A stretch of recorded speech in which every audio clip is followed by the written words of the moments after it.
قیامت کی جو نشانی میں نے آج آپ کو بتانی ہے وہ کعبے کا گرا دیا جانا ہے۔ جی ہاں ناظرین، قیامت سے پہلے ایسا ہوگا۔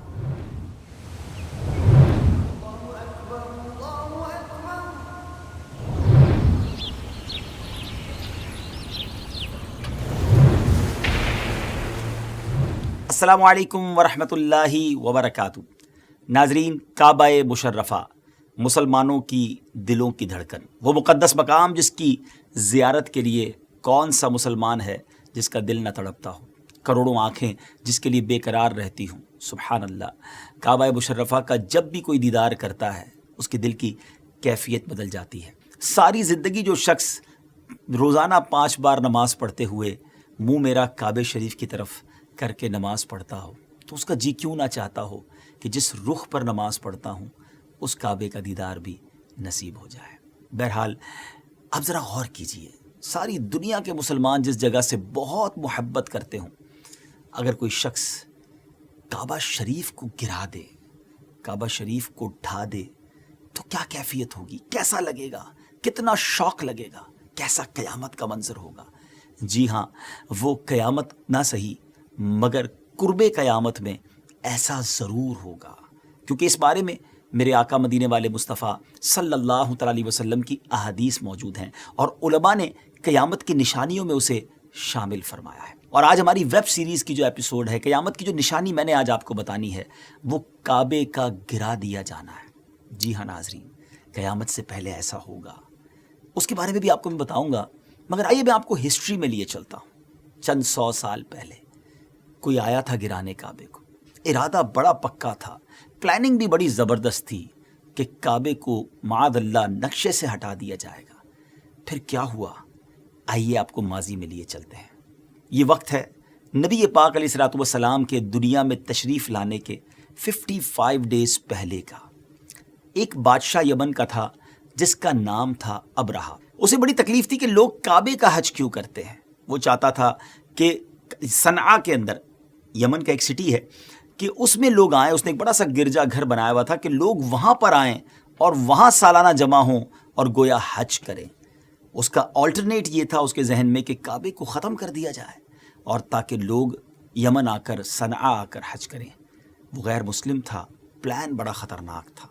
اس نے کیا کیا، ناظرین ذرا سمجھیے گا۔ آج کے زمانے میں جو جنگ ہوتی ہے وہ ویپنز کے ذریعے ہوتی ہے، ٹینک کے مقابلے میں ٹینکس آتے ہیں، ایئر کرافٹ کے مقابلے میں ایئر کرافٹ آتے ہیں، بری فوج جو زمینی فوج ہوتی ہے اس کے سامنے زمینی فوج آتی ہے، بحری فوج کے سامنے یعنی نیوی کے سامنے نیوی ہوتی ہے۔ اس زمانے میں گھوڑوں سے، اونٹوں پر پیدل لڑائی ہوتی تھی۔ ایک بڑا ویپن لے کر، ایک بڑی ریسورس اور بڑی تیاری کر کے ابرہہ نے کیا کیا کہ ہاتھیوں کا لشکر لے کر آ گیا۔ ہم کہہ سکتے ہیں کہ اس زمانے میں سب سے بڑا اس نے ویپن یوز کیا کہ ہاتھی جو ہیں وہ سب چیزوں کو تہس نہس کر دیں گے۔ مکے والوں پر روب ڈالنے کے لیے مکے شریف کے قریب پہنچ کر اس نے پہلا آرڈر یہ دیا کہ مکے والوں کے تمام جانور جو ہیں وہ گویا گرفتار کر لیے جائیں، کنٹرول کر لیے جائیں۔ اب ان کے سپاہیوں نے کیا کیا کہ مکے شریف کے لوگوں کے جانور پکڑ کر لے آئے، بکریاں، گائیں، جو ریوڑ وغیرہ ہوتے ہیں۔ اور آپ سمجھتے ہیں کہ گاؤں کے لوگوں کے، اور خاص طور پہ پہلے زمانے میں لوگوں کا یہی روزگار اور یہی آمدنی کا ذریعہ ہوا کرتا تھا۔ اب مکے والے پریشان ہوئے۔ اس زمانے میں اس قوم کے لیڈر کوئی اور نہیں، ہمارے آقا مدینے والے مصطفیٰ صلی اللہ تعالی علیہ وسلم کے مبارک دادا جان حضرت عبد المطلب تھے۔ حضرت عبد المطلب اس قوم کو لیڈ کرتے ہوئے ابرہہ کے پاس آئے۔ وہ اپنے خیمے میں بڑے کر و فر کے ساتھ، بڑے پراؤڈ تکبر کے ساتھ بیٹھا ہوا تھا۔ حضرت عبد المطلب جب اس کے خیمے کے اندر جانے لگے، اس کے سپاہیوں نے بتایا کہ مکے کا سردار آیا ہے۔ اس نے ذہن میں یہ سوچا کہ اب نیگوشیشنز ہوں گی، وہ ریکویسٹ کرے گا، لگتا ہے روب میں آ گئے ہیں، بڑا اسے خوشی ہوئی۔ لیکن جیسے ہی اس کے خیمے میں، اس کے ٹینٹ میں حضرت عبد المطلب داخل ہوتے ہیں، سبحان اللہ، ان کی پیشانی پر نبی پاک کا نور چھلکتا تھا۔ کیا نور نبوت کا روب تھا، کیا جگمگاتا چہرہ تھا۔ جیسے ہی آپ اس ٹینٹ میں داخل ہوتے ہیں، ابرہہ روب سے اپنی جگہ سے کھڑا ہو گیا، بڑی عزت اور تعظیم اور ریسپیکٹ کے ساتھ اپنے ساتھ اس نے بٹھایا۔ حضرت عبد المطلب نے گفتگو شروع کی، مگر وہ گفتگو ابرہہ کے لیے ان ایکسپیکٹڈ تھی کہ اس پورے جو ریوڑ اور جانور اس نے گرفتار کیے تھے، پکڑ لیے تھے، اس میں کئی جانور حضرت عبد المطلب کے بھی تھے۔ تو حضرت عبد المطلب نے کہا کہ اے ابرہہ، تم نے ہمارے مکے والوں کے جانور پکڑ لیے ہیں، میں اس لیے آیا ہوں کہ تم ان جانوروں کو چھوڑ دو، رہا کر دو۔ ابرہہ کہتا ہے کہ میں تو سمجھا کہ آپ کو کعبے سے بڑی محبت ہوگی، اب میں تو آپ کی عبادت گاہ مسلمانوں کا جو مرکز اور منبع ہے یعنی کعبہ شریف کو گرانے آیا ہوں، اور آپ مجھ سے اپنے جانوروں کی بات کر رہے ہیں، میں تو آپ کو اپنی قوم کا سردار سمجھتا تھا۔ حضرت عبد المطلب نے ناظرین جو جواب دیا، one of the beautiful answer of the history, آپ کہتے ہیں کہ کعبہ میرا گھر نہیں ہے، وہ جس کا گھر ہے اس کی حفاظت وہی کرے گا، جانور ہمارے ہیں، تم ہمیں وہ لوٹا دو۔ بڑی عجیب بات تھی ناظرین، یہ عجیب سی ڈسکشن تھی جو دو لیڈرز کے درمیان ہوئی۔ ابرہہ بڑا حیران بھی ہوا اور اس نے آرڈر کر دیا کہ ٹھیک ہے، ان کو اپنے جانوروں کی پڑی ہے تو جانور ریلیز کر دیے جائیں۔ جانور ریلیز کر دیے گئے، وہ سارے اینیملز حضرت عبد المطلب لے کر گئے، مکے کے لوگوں میں ڈسٹریبیوٹ کیا، اور پھر لوگوں سے کہا کہ سارے لوگ مکہ پاک کے آس پاس کے پہاڑوں پر چلے جائیں اور اب اللہ کی قدرت کا نظارہ دیکھنے کے لیے تیار ہو جائیں۔ ناظرین یہ ہسٹری میں عجیب جنگ تھی، ایک عجیب یوں سمجھیے حملہ تھا کہ جس کے سامنے رکاوٹ ڈالنے والا کوئی شخص نہیں تھا۔ حضرت عبد المطلب نے تمام لوگوں کو گویا راستے سے ہٹا دیا، ابرہہ کے لیے گویا راستہ کلیئر تھا، نو بڈی دیر ٹو ڈیفینڈ کعبہ شریف۔ مگر پھر کیا ہوا؟ حضرت عبد المطلب نے قوم کے لوگوں کو تو پہاڑ پر بھیج دیا، مگر خود اب کعبہ مشرفہ کے دروازے پر آتے ہیں اور گڑ گڑا کر اللہ کریم کی بارگاہ میں ان تاریخی الفاظ کے ساتھ دعا کرتے ہیں کہ رب کریم، آج ان بدبختوں نے، ان بے ایمانوں نے تیرے گھر کو مٹانے کا ارادہ کیا ہے۔ اے اللہ، دنیا میں جس کا گھر ہوتا ہے وہ اس کی حفاظت کرتا ہے، اے اللہ کعبہ تیرا گھر ہے، اب اس کی حفاظت تیری ذمہ داری ہے۔ کچھ انہی الفاظ کے ساتھ، گریہ و زاری کے ساتھ حضرت عبد المطلب دعا کرتے رہے اور بڑے پیارے الفاظ میں عرض کی کہ یا اللہ، آج ان غیر مسلموں کے مقابلے میں اے رب کریم ایمان والوں کی مدد فرما۔ اور اس کے بعد ان دعاؤں کے بعد حضرت عبد المطلب بھی پہاڑ پر چلے گئے۔ اب کعبہ شریف ہے، کوئی فوج نہیں ہے سامنے، نوبڈی دیئر ٹو ڈیفینڈ۔ اب یہاں پر ہاتھیوں کا، ایلیفنٹس کا لشکر ہے، مگر اب ایک عجب نظارہ دنیا نے دیکھا کہ جب ابرہہ نے اپنے ہاتھیوں کو حکم دیا کہ مکہ پاک پر چڑھائی کر دی جائے اور سب چیزوں کو ملیاں میٹ کر دیا جائے، کعبے کی اینٹ سے اینٹ بجا دی جائے، مگر جس لشکر کا لیڈر ایلیفنٹ جو تھا، جس پر ابرہہ خود سوار ہوتا تھا، اس کا نام تھا محمود۔ ناظرین، جب وہ محمود کو کھڑا کر کے کعبہ شریف کی طرف گویا مارچ کرنے کی کوشش کرتا تو محمود ٹس سے مس نہ ہوتا، ایک قدم بھی آگے نہ بڑھاتا۔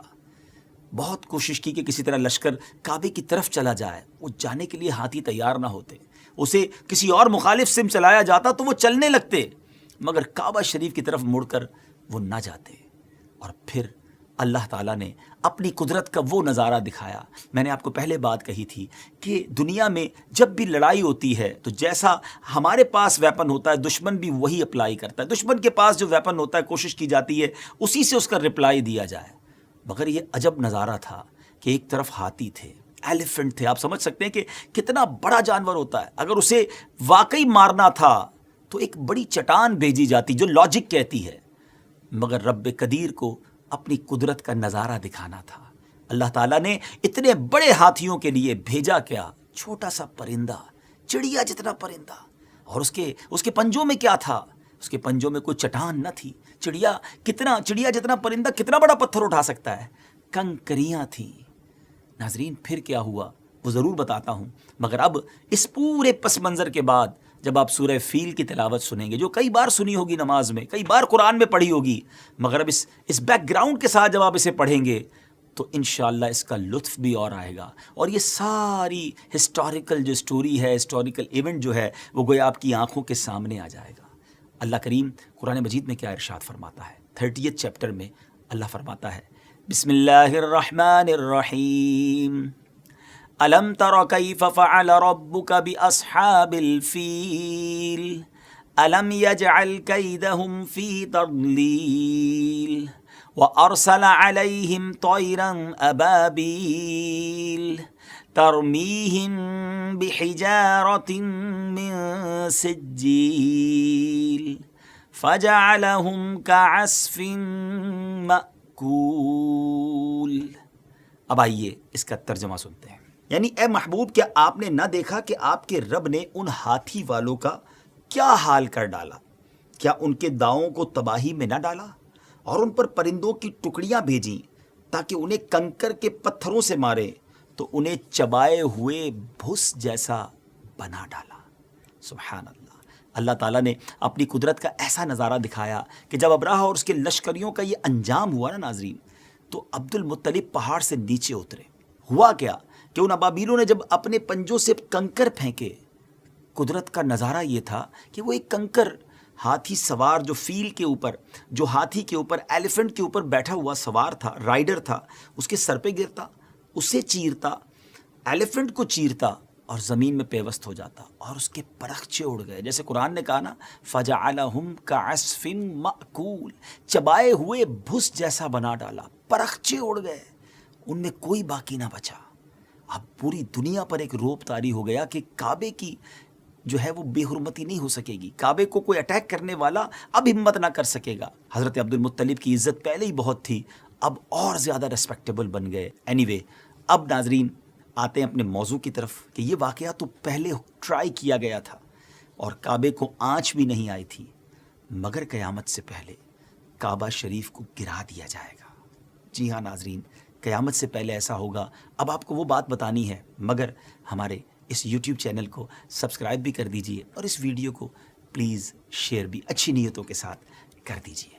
اب معاملہ یہ ہوگا ناظرین کہ پیارے آقا علیہ الصلوۃ والسلام کی احادیث میں آیا، حضرت عبداللہ ابن عمر رضی اللہ تعالیٰ عنہ سے روایت ہے کہ نبی کریم علیہ الصلوۃ والسلام نے فرمایا، حبشہ کو چھوڑے رہو جب تک وہ یمن چھوڑے رہیں، کیونکہ کعبے کا خزانہ نہ نکالے گا مگر حبشہ کا ایک چھوٹی پنڈلیوں والا. یہ ابو داؤد شریف کی حدیث ہے. اس حدیث پاک کی کمنٹری میں، اس حدیث پاک کی شرح میں لکھا گیا ہے کہ آخری زمانے میں حبشہ کے بارے میں ایک روایت یہ کہ ایتھوپیا جو ہے، وہ جو افریقن جو ایریا ہے اس کو حبشہ کہا جاتا ہے.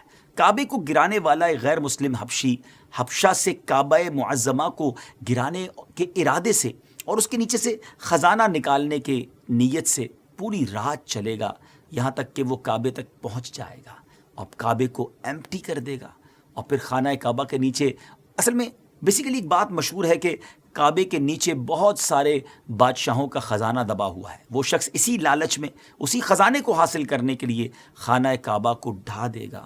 یہ واقعہ کب ہوگا؟ یہ قیامت کی دردناک نشانی کب پوری ہوگی؟